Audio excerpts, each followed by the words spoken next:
الله الرحمن الرحيم الحمد لله رب العالمين وصلى الله على سيدنا محمد وآله الطيبين أهل بيته الطيبين الطاهرين.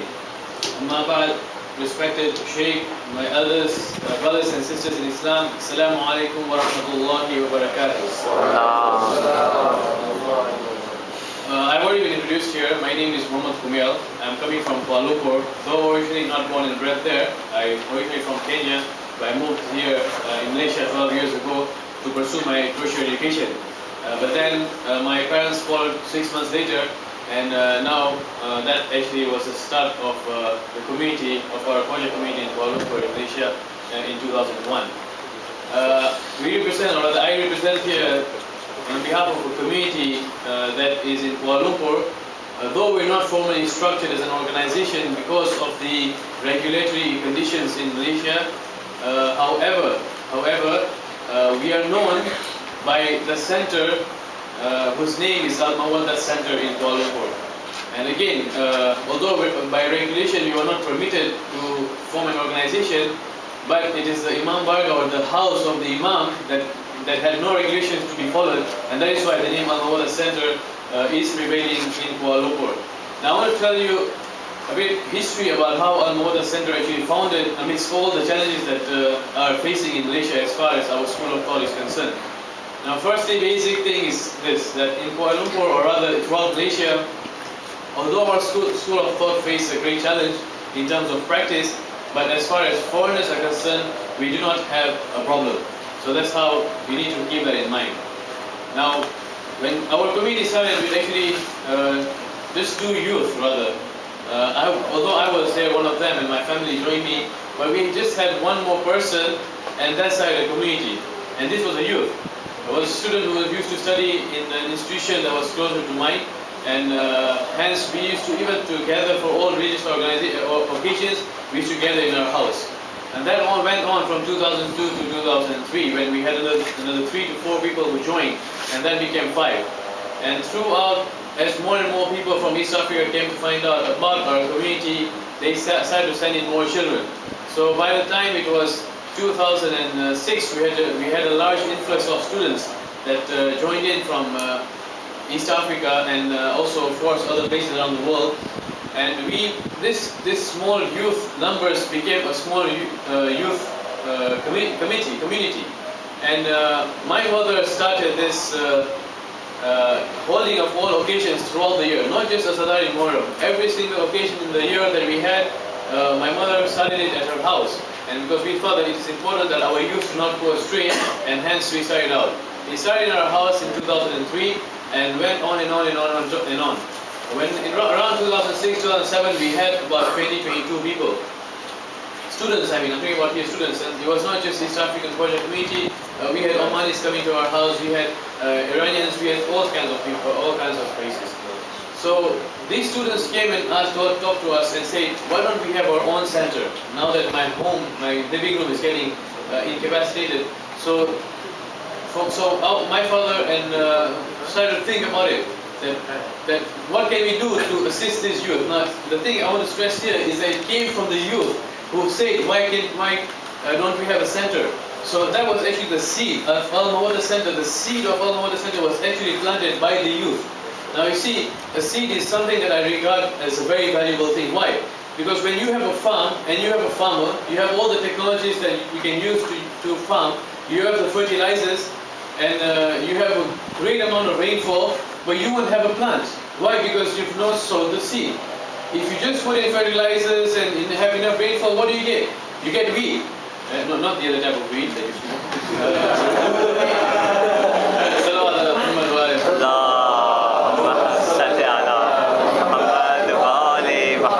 The weed that is a nuisance to the farmer.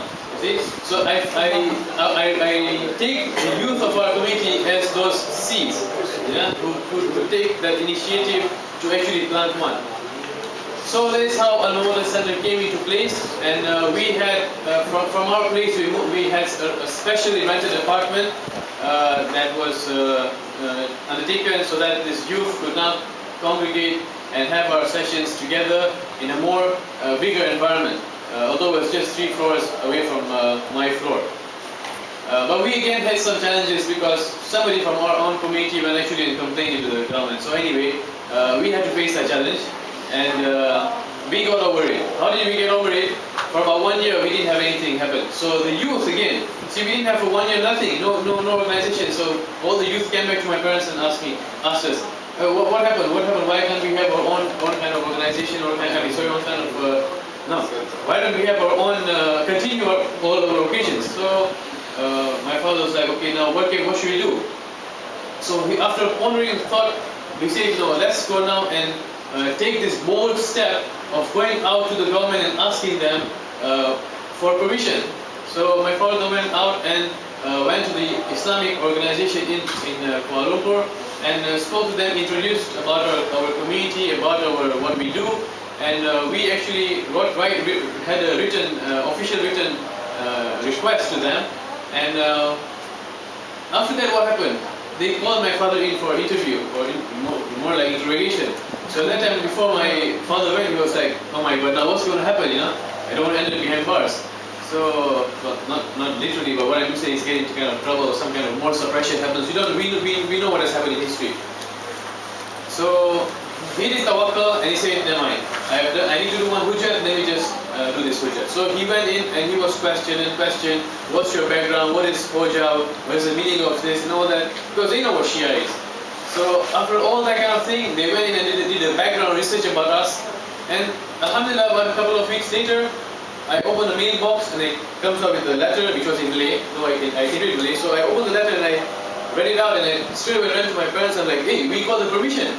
So my father was like, are you sure? Because he cannot read. So I read it to him and said, look, I know this means, this is what it means, permission. So I was like, he was like, okay, why don't we show our neighbor who can speak? I said, okay, fine. So we called in our neighbor. Now, though she can speak Malay, she's a local, but she's not a Malay. She read it and she's like, yeah, you've been granted permission.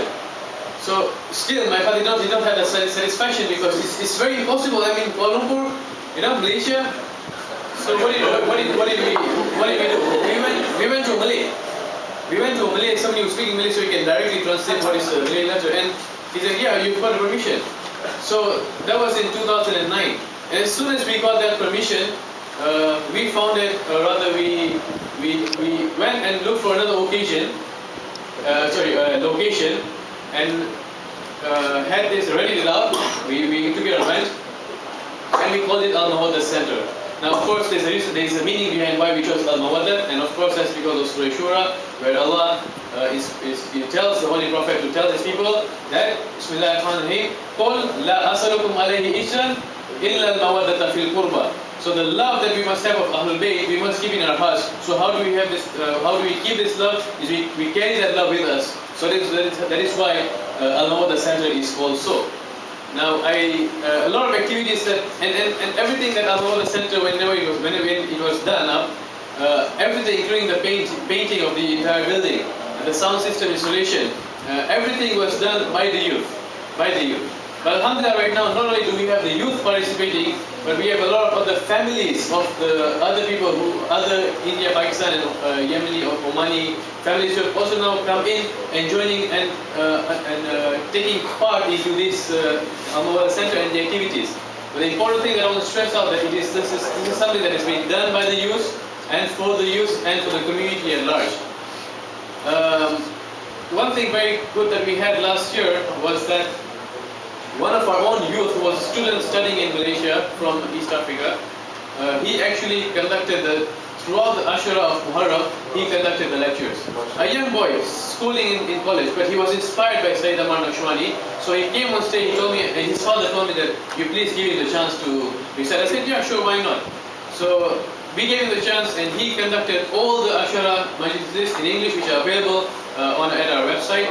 And yeah, by the way, our website is www.almawaddat.org.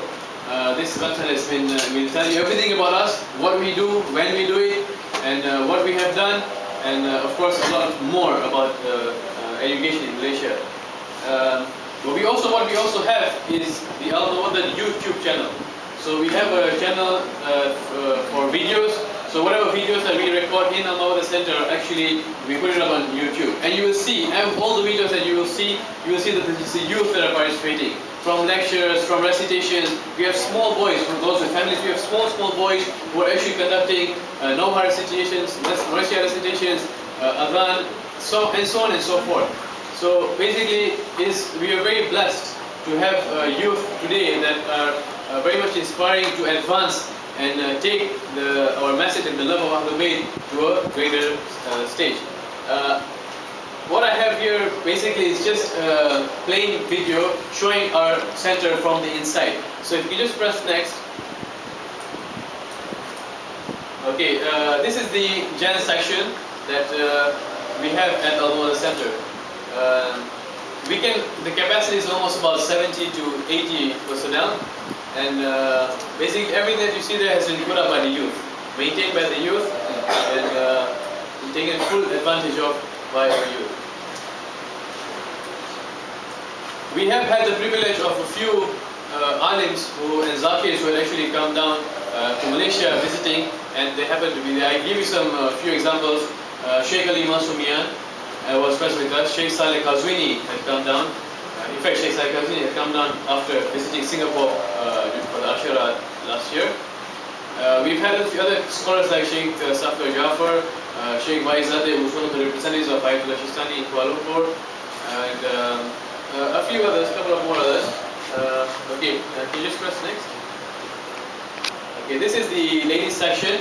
The capacity is about 50 people, but we can, and what we see, the door there is entrance to the kids section, which you will see in a short while as well. So this is the ladies section.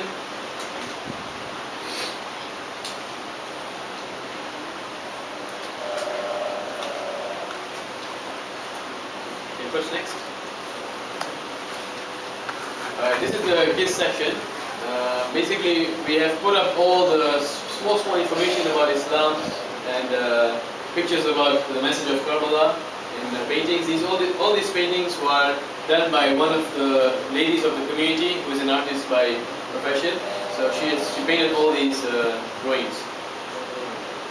So normally the kids are all seated inside here. We do arrange some kinds of activities for them. So while Madras is going on and others are listening, they can have some kind of drawing. Because they're really small kids, 3-year-olds, 4-year-olds, and Alhamdulillah, this is what we have.